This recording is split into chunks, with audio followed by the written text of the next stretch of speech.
foods and exercise with a minor in food science technology. After that, I got some experience in the food industry, consulting a startup food ingredient company, and I helped them get SQF certified, which is pretty much a nationally recognized standard for the food industry. After that, I worked for an ISO 1705 certified accredited lab that made standards for laboratory equipment. I also worked for some labs at Virginia Tech during my time down there. And I worked for a company that manufactured pet pharmaceuticals and cosmetics, where I started learning about ISO 9001 and QMS heavily. Mainly started working with a lot with CAPAs and customer complaints at that point. For the past 3.5 years, I've worked for ASL, which was recently acquired by Integra, as their supplier quality engineer, and I completed over 45 audits and participated in, or was an audit team member for some internal audits. So that's my background there. It's pretty colorful in a lot of different industries. So I guess you can say I know ISO 9001 pretty well. So I think I speak for everyone when I say this has been a pretty tough year, and we've all had to be pretty adaptive with COVID-19. It's been particularly interesting for me because my role for ASL was primarily completing audits, and the year prior had been a lot of audits. So I was greatly impacted by COVID-19. It was a big switch to go to remote audits. Communicating with suppliers without face-to-face interactions during a heightened time of stress was difficult, but I learned a lot from this year, and I'm looking forward, and I'm honored to present to you guys tonight. And I'm also looking forward to hearing about some of your experience and observations regarding the impact of COVID and supplier quality. So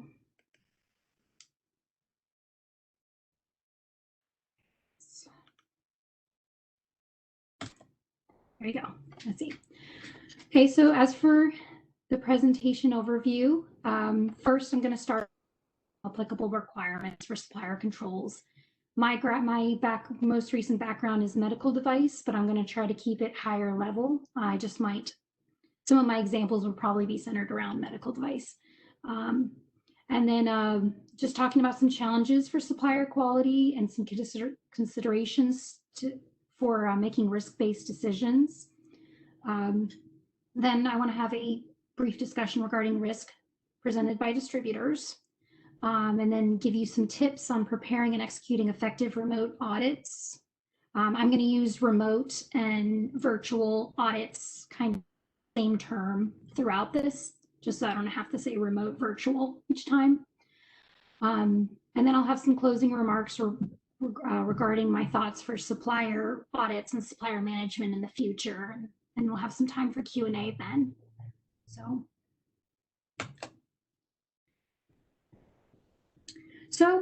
let's start off with our Bible. ISO 9001, 2019 has some controls for suppliers here. They refer to them as externally provided services, processes, products and services. I'm just going to use supplier for that term. So it basically says that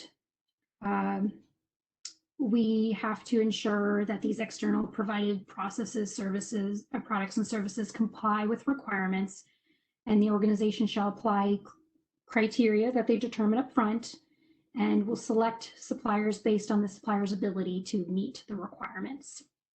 So for ISO 9001 clause 842, it also says that we take into consideration the potential impact the supplier has on the organization, to our products and our customer and our regulatory requirements.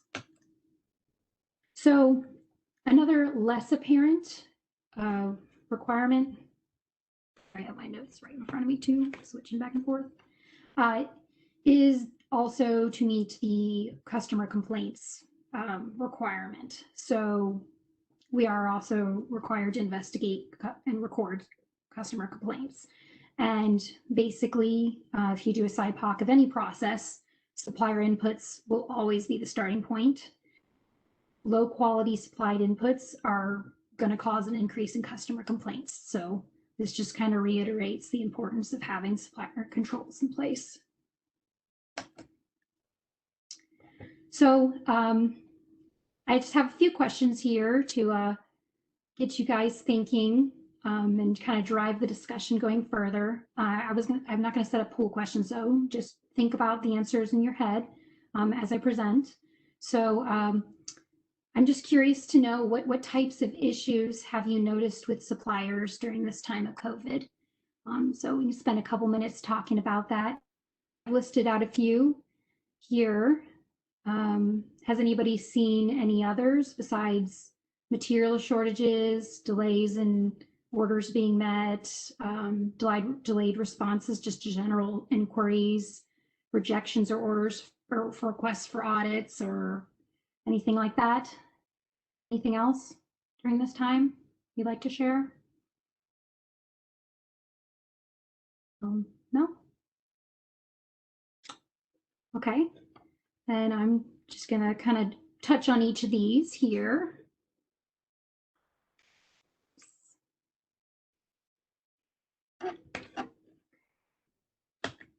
Oops, sorry about that.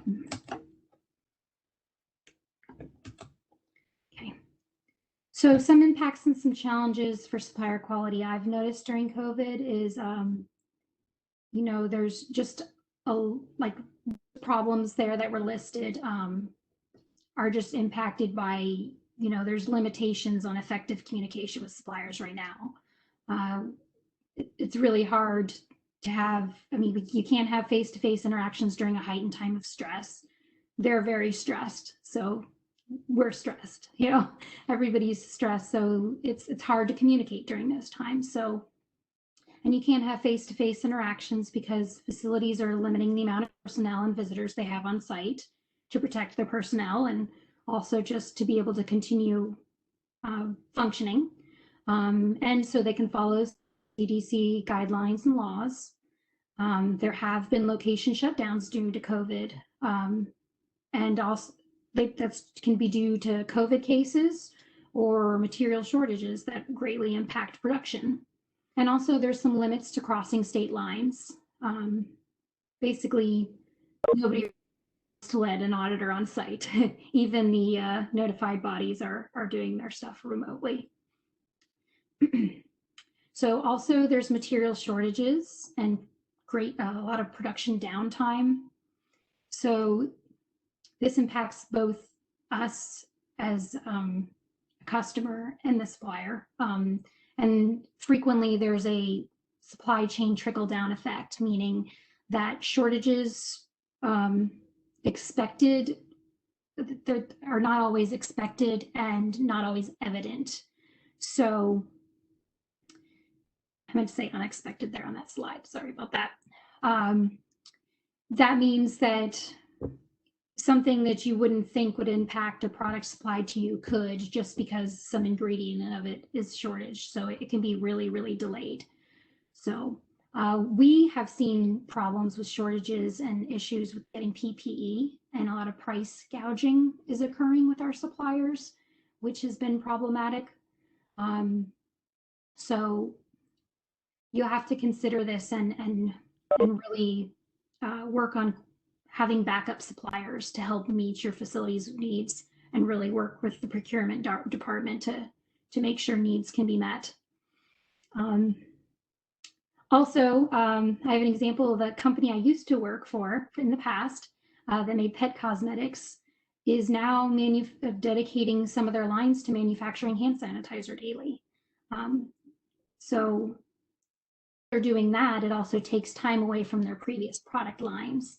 So, so you have to keep in mind that sometimes suppliers are prioritizing their tasks towards stuff that's really in demand now, right? For not only to stay afloat, but also to help get us through COVID. And also I've seen some delays in submission processes, like if we're if we're trying to change things in our process for submissions. Sometimes there's delays there and projects are held up. So, okay. So some ways to combat these issues, sorry, there we go. These are just some tactics to help you combat these challenges. The big one is to make risk. Basically, you always want to make risk-based decisions with how you qualify and how you manage your suppliers. Your most critical suppliers need to be the ones that are monitored the most and qualified the most stringent ways. So, so when you make your risk-based decisions, this has to also apply to when you decide to issue SCARs, supplier corrective action requests, in responses to supplier nonconformances. So that means that you need to classify nonconformances regarding their impact to you when making the decisions, and possibly wait for a trend before you ask for corrective actions in order to get an effective response from the supplier. Sometimes there's cases if it's a one-time case and it's to them and they're a big operation. Sometimes it happens where they say, well, this doesn't appear to be a trend, and you have a hard time getting a corrective action. So even without COVID, it's important to make risk-based decisions on issuing SCARs. And also you want to make risk-based decisions on determining if audits are required for supplier qualifications and for continual assessments of suppliers.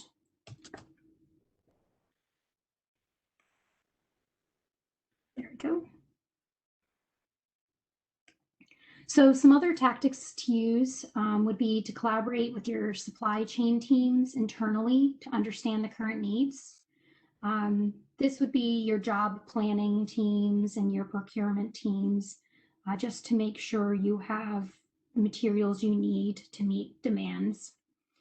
And also to develop like really strong supplier facing documentation to address determined requirements. By supplier facing documentation, I mean material or testing specifications or protocols, just to make it very clear what the requirements are. So doing this and leveraging the ISO certs they have, if they have them, as well as classifying suppliers based on risk, will really give you a robust supplier management program, as well as strengthen your relationships with supplier for the long-term benefits.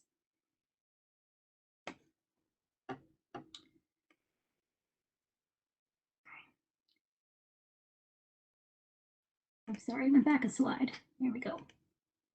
Okay, so here's question number 2. Should a distributor be considered an external provider or supplier to your QMS? Yes or no? And by distributor here, I mean an entity that manages and stores your product in a warehouse and markets your product in a given territory. Not a general material distributor, a distributor helping you with distribution services for your product. Thoughts? You would want to? Yes. Okay. Yep. Yes, absolutely they should be. Yes. Yes. 100% agree. I can think of several people on this call that agree with me on this matter. All right. Yeah. Considerations for determining requirements for distributors include, for the healthcare regulated industries, several standards and regulations say that distributors need to have controls and need to be qualified. ISO 13485 talks about reporting complaints, and there will be cases when distributors receive complaints and they need to be communicated to you so you can report effectively per FDA regulations and any other international regulations as well as EU MDR, and many other international regulations require that a distributor has a license in order to distribute product. So basically what you need to do with distributors is determine the roles that the distributors are going to play, like with you for the distribution, and use that to assess the risk that they'll be doing for you. For example, there are some distributors that do relabeling of product. And in that case, you could say that the supplier is considered a CMO, and the supplier is critical, especially for medical device, because there's lots of regulations around how products are labeled. Okay. So these slides right here. So for specific considerations for the healthcare regulated industries, like I said before, the distributor will be required to have licenses, and also, medical device. Some medical device companies will have departments devoted to training sales staff to ethically sell products per the intended use, and also to make sure things aren't happening like health or sales, sales or bribing hospitals for sales and things like that. Also, there's adverse reporting requirements, very applicable, and some distributors serve as authorized representatives that will report to regulatory authorities on behalf of the manufacturer, and some international regulations actually require that you have an in-country authorized representatives. South Korean regulations are like that, as well as Argentinian. And also, the distributor may be completing servicing tasks associated with your medical device. And that can even be applied to just products that are not Medicare, that are servicing your equipment, in the region in which they're distributing. So other big picture considerations, just for the people on this call that are not from the healthcare regulated industries, basically if you train them to market your product per the intended use, and they're properly storing and handling your product and providing effective servicing, that's going to minimize complaints. So this loops back to that SIPOC I put on the previous slides. All right, last question. Promise. All right, so what should be considered in risk-based decisions regarding if a supplier should be audited?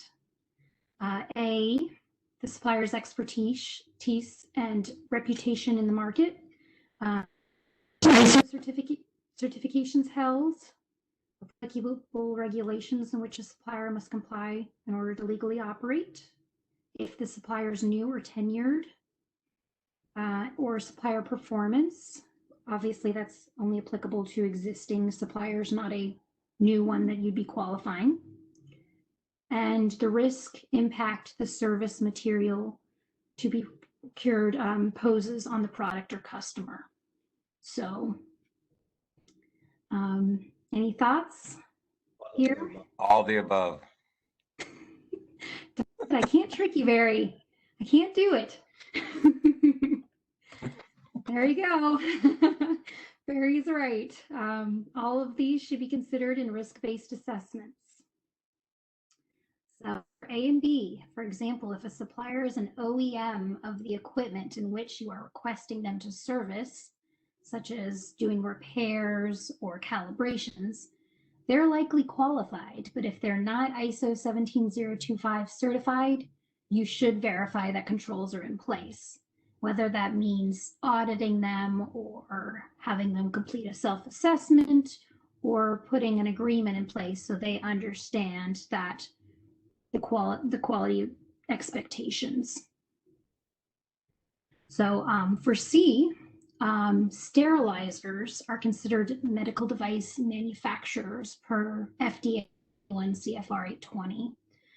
So they're registered, they're required to be registered, their establishments must be registered in the FDA establishment database, and that makes them subject to FDA inspections. For D&E, you have to use these two together.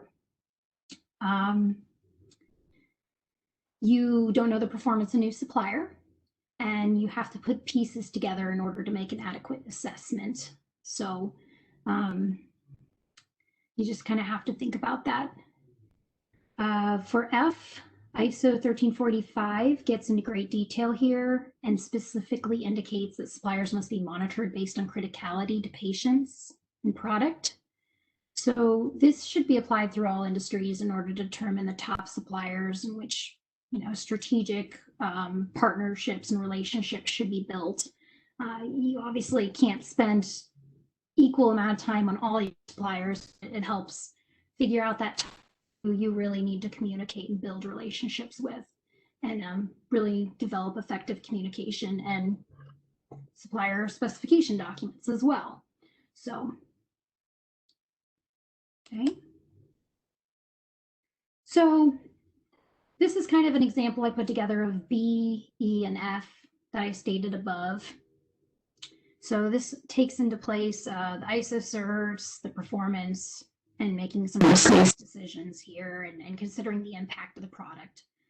So this is a table I included in an SOP I had written. These are basically, this whole table is considering, if by qualified I mean this is a previously ISO certified company, and if they continued to hold their ISO certification, that means that they're qualified in this matrix. And if their performance that you're monitoring is above a 90%, then that's great, good performance. So as you can see, I say the minimum frequency, if both of them are no and they're not performing well, then you want to audit that supplier.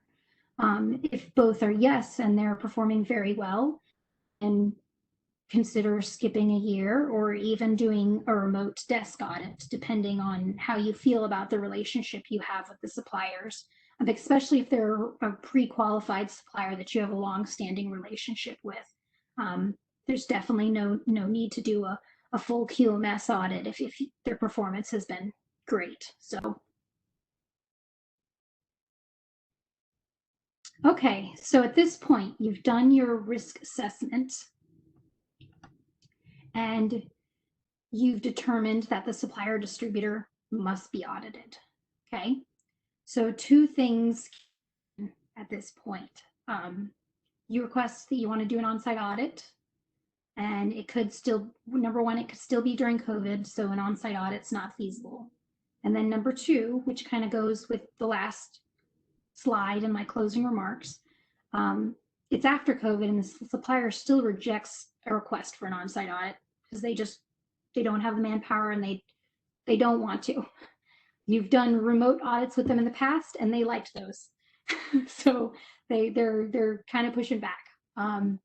So you and your company decide, okay, we're going to do a remote audit.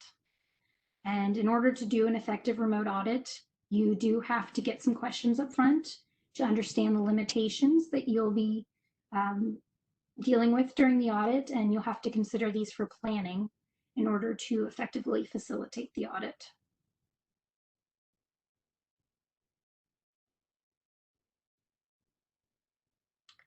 Okay, so here's some differences between virtual audits and on-site in-person audits. Okay, they are going to go slower, and it's harder to communicate. I think it's best to go in with the attitude that technical issues will occur at some point. It's inevitable. It's going to happen. So if you have that mindset, I think it helps a bit.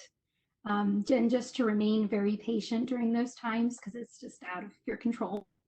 I've also found that having less observers or even less audit team members may be better. Really, only one person can talk during an audit at a time for any virtual meeting, which we've all learned at this point. We're all pretty good at virtual meetings at this point. So And the interview audit technique can be challenging. That's because they're, I guess what I recommend is record review is best for tenured suppliers. Keep in mind that training effectiveness can be verified by monitoring the quality of the materials and services supplied to your site. So you'd have to consider the amount of monitoring you're occurring when you make that decision. And if interviews will be required, keep in mind that a detailed audit agenda will need to be provided as to not disrupt their process. You don't want to question and then the person goes back to operating and then you pull them back. You want to try your best to pull that person away for as little time as possible. And also you want to make sure that the supplier can ensure personnel is available. Also, you need to keep in mind that some of the audit support staff are considered non-essential and are supporting the audit remotely as well. So actually I had one supplier who was supporting the audit remotely, and he was in the same room as his daughter, who did not want to wear headphones during her kindergarten class. So when he spoke, I heard a lot about the ABCs as well as stranger danger. And also an audit too, where my kids got out of their virtual school and the auditee heard them making a racket. And basically the auditees have done a great job at still maintaining, supporting the audit. And we're all right here with the remote auditing right now. So we're all having the same thing. So also you have to acknowledge that you can't verify everything yourself. There has to be a certain level of trust, and that again should be related to past interactions with the supplier as well as the supplier's performance. So these limitations should be considered internally for decisions and planning. For example, you might want to delay projects and plans for qualifying more critical suppliers. And it just further reiterates the need to continue to track non-conformances for supplier performance so you can make these decisions to audit or not audit even more. So some questions for the auditee, to ask the auditee for planning a remote audit would include, what's an acceptable teleconferencing system?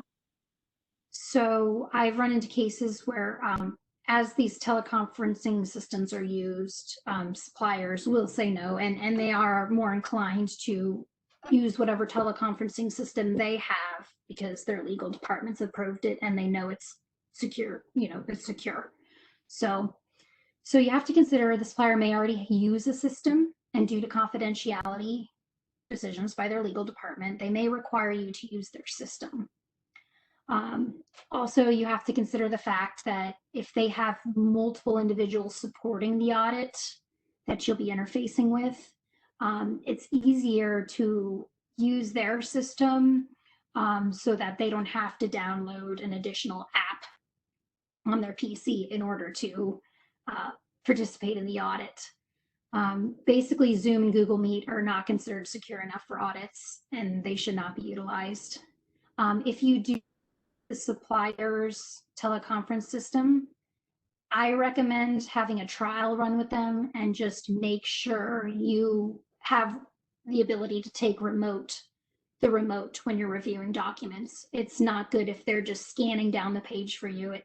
It causes a lot of stress and angst, and also it's never done at the speed you'd like.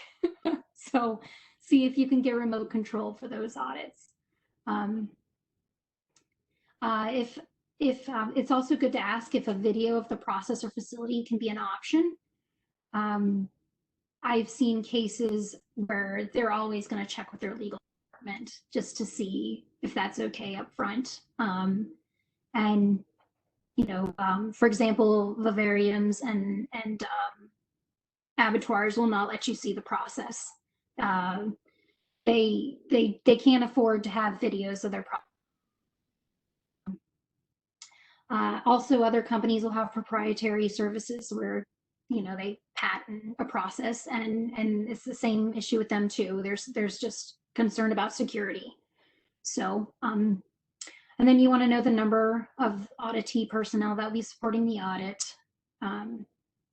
So that will also help you determine if you need more audit teams, and also just make sure if you need to set up 2 different videos, if you have like another audit team member. And also during that time, you'll want to make sure that you're not both trying to talk to the same audit team on a topic. You also want to find out the extent to which the QMS is paper-based. So this will give you an idea of the required time to pull records. And also you'll want to know how much support they have. If it's one person supporting a record and it's a paper-based system, then that's just, yeah, that's just hard. So, and then you want to find out the auditee's willingness to provide SOPs for review prior. I've had some audit suppliers that they've been really great and set up drop boxes and just, you know, put everything there for me. And it was really facilitated the audit sometimes really well. And then some suppliers that said, nope, you get to see it during the audit. And it's like, okay, I got a plan for that. So these should all be considered as inputs when you're creating your audit agenda, your pre-audit document requests, if they do send you documents prior, and your top risk areas to audit, because at some point you are going to need triage because you're going to run out of time. As I mentioned, the virtual audits are a lot slower. So in order to help emphasize and increase the auditee's willingness to help provide SOPs, if you, during the planning process, if you just emphasize that will help facilitate the audit and may shorten the audit, you'll see sometimes there's going to be more willingness. Those are like the magical words there. So you can say that.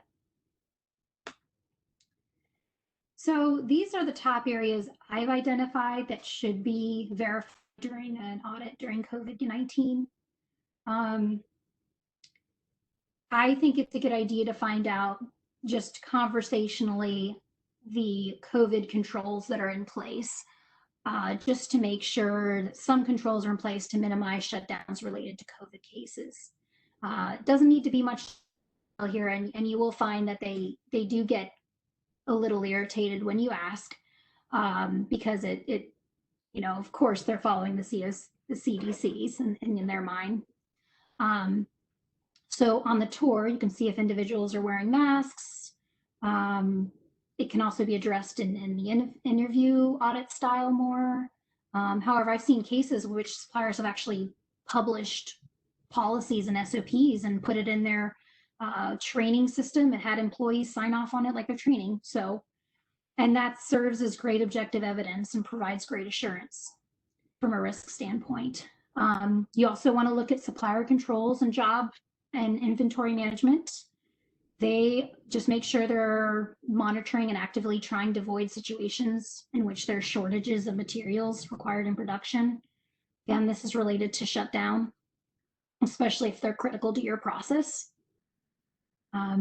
And also you want to check to make sure when backup suppliers are qualified, there's some, you know, they've done some type of qualification and they've documented and they've justified the acceptance prior to using the supplier. Process and let's just say process and production controls.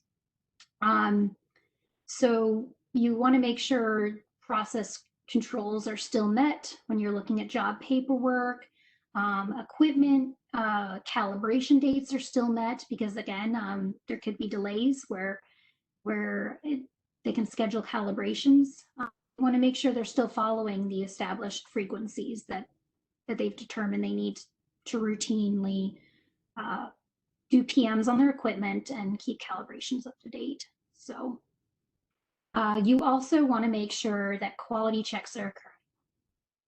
There was one supplier I audited that was very transparent with me that said, for a period of time, our quality had to be off-site, but they did a great job at showing how they verified product was acceptable per their visual inspections, which was great. It involved people taking pictures and reviewing test requests and all that, and they did a very good job at supporting that. But that was the limitations at the time, and they really documented well. So it had to do with looking at a pallet tag for verification. So they just had to check a pallet tag. So I felt pretty good about that. So you can be happy with that as long as it's short-lived, as you can imagine. So, okay. And then just some soft skills to consider when auditing. Like I said before, it's holding a good rapport with it. It's hard to be friendly, especially when you see the clock running low. But again, during the audits, you still want to establish a good relationship with your supplier.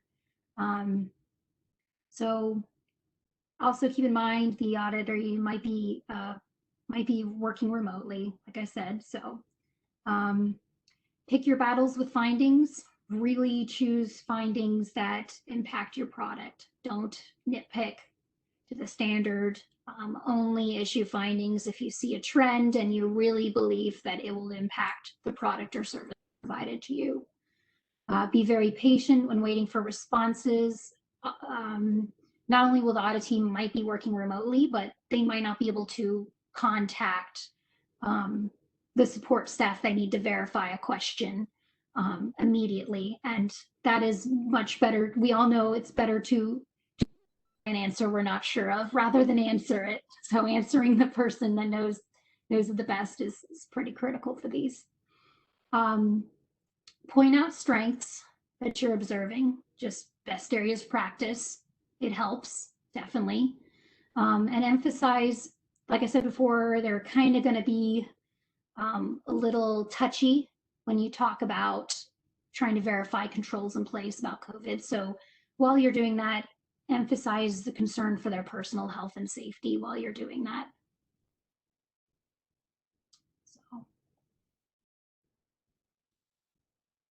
So some take-home messages I have for you for supplier management during COVID-19. Remember to be reasonable with your risk-based decisions. We know sometimes when we do risk assessments, we get to think of every imaginable outcome. Do you have to consider likelihood of occurrence and all that?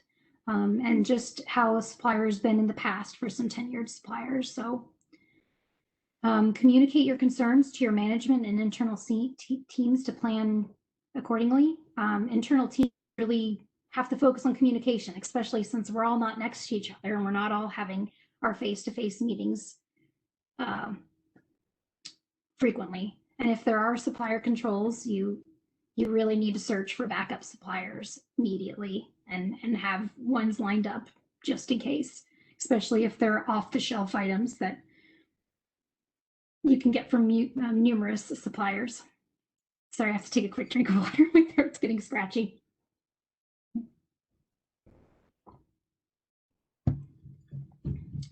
And I cannot emphasize enough, be patient and prepared for virtual audit.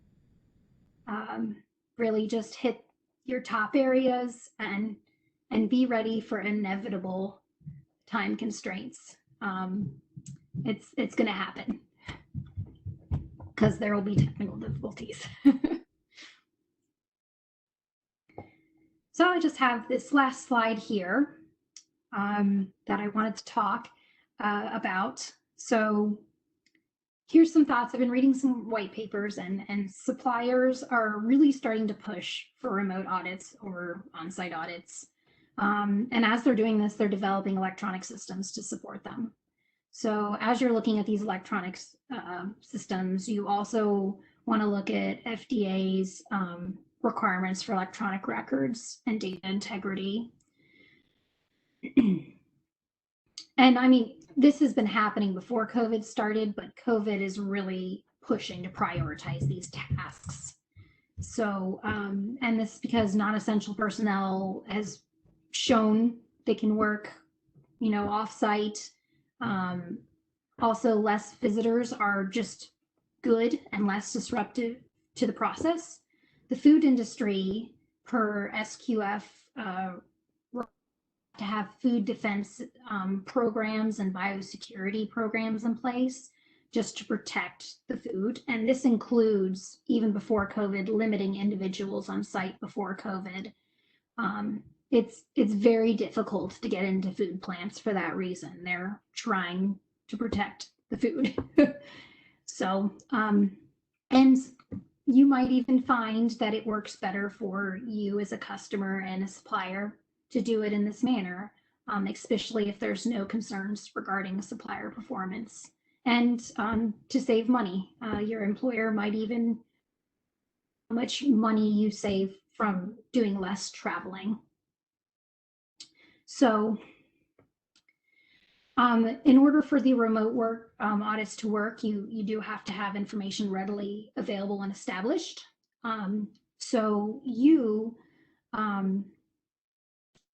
also your notified bodies are also considering doing the remote audits, and it might continue. In fact, I went on the NSF website in their library, and they had a title document that said, "What does the future hold for remote audits?"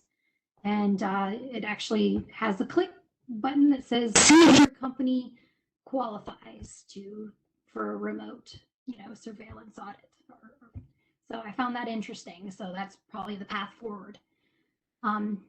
Also, your notified bodies will continue to audit supplier controls. Get your QMS and see if it allows for supplier remote audits, just to ensure that you continue to conform to standards and regulations. So,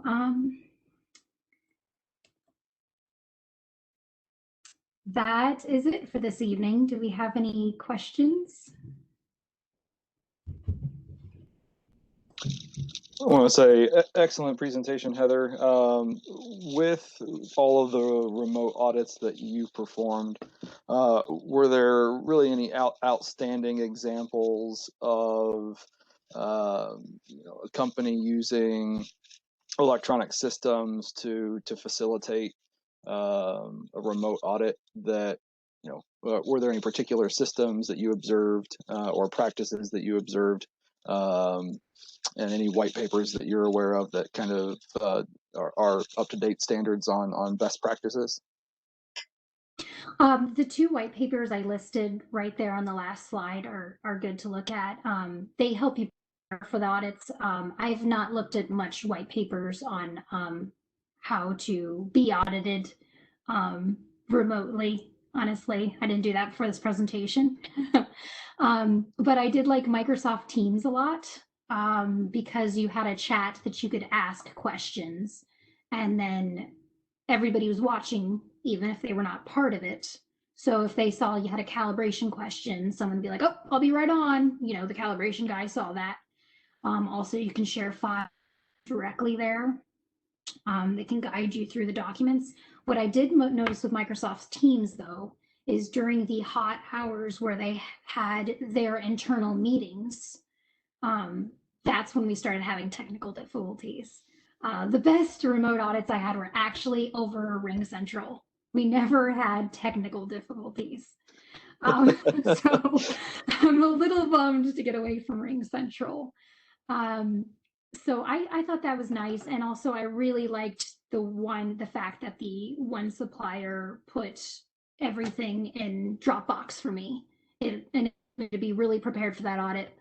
But you do have to draw a line somewhere, because sometimes they put everything in there and you don't know which SOP you need to look at. So there is such a thing as requesting way too much documents. So thanks, good question. So as a follow-up to that, with too much documentation, what would you suggest in either guiding auditees through a remote audit and providing that information to the auditor on how to, because an auditee, they're very knowledgeable of their internal documents and the process and how they flow through the documents, but obviously not being face-to-face when presenting those documents, is there anything that you've learned or experienced on making that a successful process and a pre-drop of docs? Yes. So what I noticed is I'd send emails and I put tables together and I say, if I was auditing a supplier to ISO I didn't do any 17025 audits this year. 1345, I'd say for this clause, and I'd say this is what I'm looking for your SOP. And then I'd have another column saying supporting records. And I'd list out examples, so I'd keep it pretty open-minded, like open-ended. I found that to be the best. For cases that I looked at previous audit reports for audits that I do every year and list out the specific SOPs, that was not good because SOPs can change, especially if it's a larger company and some SOPs are becoming more global, overarching SOPs. And then they usually follow to the T. So sometimes you get something you don't want there. So keeping it more open-ended is great. It's going to depend again on your supplier. If you're going to keep it open-ended, you do want to have good assurance that the quality manager supporting you during that audit really knows the standard. If concerns there, then you need to get more prescriptive. Yeah. Thank you. So, you're welcome. I went a little over. I'm sorry about that. No, you're quite all right. Okay, thanks. Any other questions? This is not wine, this is water, because I'm having wine next.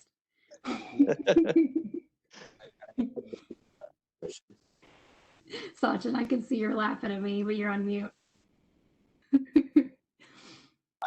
Oh, thank you, Sarah.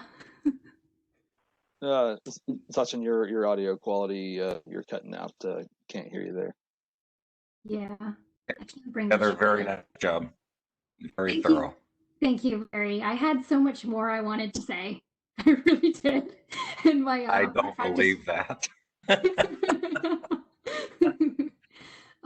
So I had to good slim job. it down. Thank you very Good much. job. Thanks for coming and supporting me. So You betcha. well, thanks for this, everyone. Is there any other questions? Sachin, I think you have a question. I think you do. I don't. I was waiting for Mary to ask a question. Okay. Slide Yeah. deck. Well, I'm just curious though, has anyone else seen any things with COVIDs and suppliers that I should consider? Because I'm going to present this to another ASQ chapter, which I have to extend the presentation to be a total of an hour and a half. So Oh wow. yeah. But Valerie, it looked like you unmuted and may have had a question. I was just going to say, I really found the information informative. It's not something that I currently do, but it was very informative. So thank you. You're welcome. Yeah, I try to keep it high level. I did talk about a lot of medical device stuff. I actually work in the medical device field, so I just don't handle suppliers. Oh, okay. I had a slide here for other departments, things that other departments should know about supplier quality that I cut out because I realized how long my presentation was going to be. So one of them was kind of focusing on what other departments should consider and then just making the requirements of the supplier, the technical requirements of the supplier very clear so supplier quality can make sure the appropriate qualification activities are completed and that they're more prepared for an audit and they know exactly what to look at for the audit. And also to be patient because, again, supplier quality and procurement are at the mercy of the supplier's responses. So we could poke all day and sometimes it's hard to get responses. So you just try your best. So yeah. Well, that's interesting. You work in the medical device industry. It's great to meet you. You as well. There was a comment in the chat. Let's see.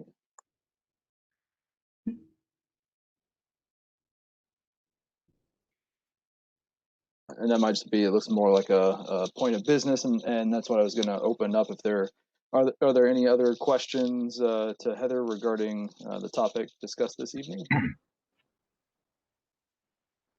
I have a couple of questions. Hi, Heather, it's Denise. The first one is, when you do supplier audits, whether it's pre-COVID or post-COVID, do they ever take longer than 1 day? Yes.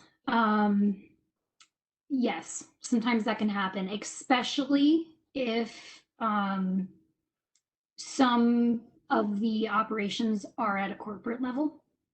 For example, I had a supplier that their complaint reporting and their customer or their supplier management was done by corporate.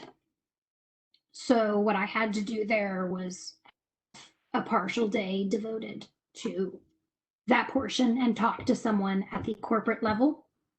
And then the other day, the 8 hours I devoted to the site representative that was helping me and looking at more production and process controls and quality monitoring and all that. So yes, sometimes that has to happen. Typically though, a supplier will give you 1 day. and another thing to consider there is what one thing I meant to talk about in this presentation was that you have to consider the audience. You have to look at the volume that they're getting from you. I did do one audit once where I was testing a lab, and we had asked for one test request out of the 250,000 they process a year. So that was just like, whew. So that's going to greatly gauge their patience and willingness to work with you. So, and how much time they give you for an audit as well. I have one extra question. So with COVID and the challenges that it presents, and maybe not having an audit team or auditee team available when you have a due date. So I know that you have to have your audits completed by a certain date. You ever go past that date? Do you somehow have to document that? Or because this is COVID times, we just understand that we might not get our audit in by the day that it's due? So our current SOPs say once a year. I guess usually I try to do it plus or minus a month. I notice suppliers don't like you to move it up a month. They like you to stick to the year intervals. You just document changes on your audit agenda and follow your SOPs. The way the SOPs should be written is they shouldn't be that stringent. You need to allow some flexibility, especially with COVID. We had to justify doing desk audits with a risk-based memo. So I would recommend that for a lot of organizations, as well as just documenting any risk assessments just to show the justification for extending an audit. That would include this supplier has performed well. This supplier is only used in new product development projects and does not impact commercially distributed product yet. Examples like that. Definitely bring in performance-related thoughts and all that. And I can present in another meeting about supplier performance monitoring. That's what I mostly wanted to talk more about, but time was of the essence. Right. Well, thank you so much. Great job. Thank you, Denise. Thanks for attending. Welcome. Hey, Heather, I have a question for you. Sure. Can you give us your thoughts on if you would ever accept certificates from a notified body that the supplier possesses, and how would that influence you as to maybe skip a year or two in between audits, or how would you view that? That's part of the slide I showed there where I was deciding. I wonder if I can bring it back up. Can I reshare my slide here so you can see? So I had one there. Oh. All right, Barry, let's see.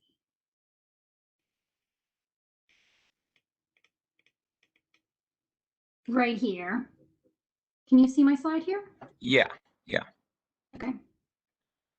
So this is where I was considering that. So if they had an ISO cert that they still held, it hadn't expired or anything, and the performance score was above 90%, that's when I would, say that's what I meant by if both of these answers are yes, then you skip a year or even do a desk audit. Whereas if you're seeing problems with performance and perhaps they lost their ISO certification, you definitely want an audit. Okay. So it all has to do with what kind of problems you're seeing. It's all risk-based.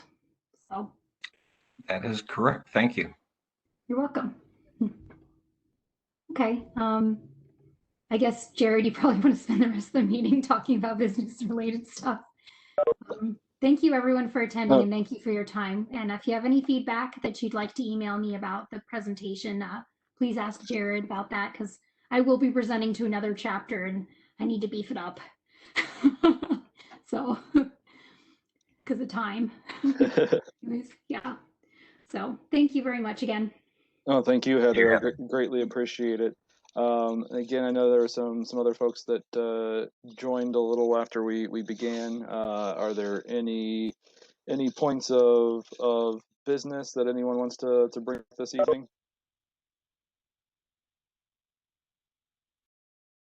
Okay. With that, I do want to tease our next month's topic. Is actually going to be on the manufacturing of COVID-19 vaccine. So our presenter will be Sophia Percival, who is the director of product manufacturing, drug product manufacturing in the Catalent Pharma Solutions, what used to be Cook Pharmica in Bloomington, Indiana. And this site's actually the sole site and manufacturer of the Moderna vaccine in all of in North America. So definitely a very interesting, very poignant topic. So what will the style of next month's presentation will be kind of a short slide deck with then a planned Q&A section. So we'll be sending out a topic tease to the section via the email distribution list, requesting anybody to provide questions in advance that we will then provide to Sophia, so then that way she can facilitate the conversation through a structured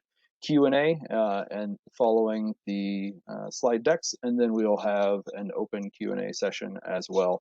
So definitely looking forward to Sophia presenting next month on March, and so that will be, I do believe it is also March 18th, the third Thursday. So let me pull that up and verify. Yes, that will be Thursday, March 18th, again, 6:30, and still via WebEx until we hear otherwise from ASQ headquarters. Everything will still be virtual. With that, if there are no other points of business, I will conclude the meeting for this evening. Greatly appreciate everyone's attendance. Thank you so much, Heather. Appreciate your time and your talents tonight that you've shared.